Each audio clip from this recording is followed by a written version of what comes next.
সারাদিন রোজা রেখে আমাদের মা বোনেরা গরমের ভিতরে চুলার সামনে বসে বসে যে ইফতারিগুলো বানায়, আমাদের তো ওনাদের প্রতি একটু মায়া থাকার দরকার আছে। আপনি আমি যেমন রোজাদার, ওনারাও তো রোজাদার। যেখানে গরমের মধ্যে আপনার আমার ডাক ফাইটা যায়, অ্যাসিড নিচে বসে থাকি, পাকঘরে রান্নাঘরে কোনো এসি তো দূরের কথা, একটা ফ্যানও, এদিকে বাহিরের গরম, এদিকে চুলার গরম, এদিকে রোজা। ওনারাও তো মানুষ, ওনাদের দিকে একটু দেখার খেয়াল করার দরকার। আল্লাহ তাআলা আমাদের সবাইকে মানুষ বনার তৌফিক দান করুন।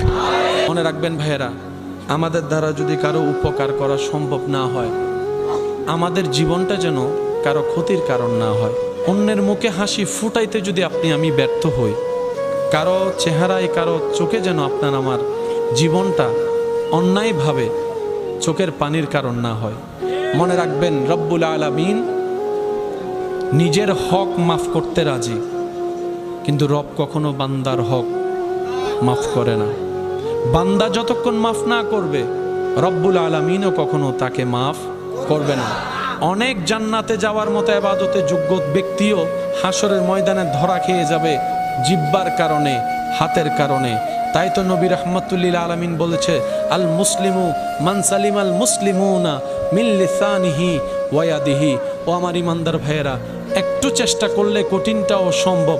কারণ বান্দা যখন চেষ্টা করে নিজেকে পরিবর্তন করার জন্য, তখন সেই বান্দার জীবন চলাকে সহজ করে দেন স্বয়ং রব্বুল আলামিন নিজেই। সুবহান।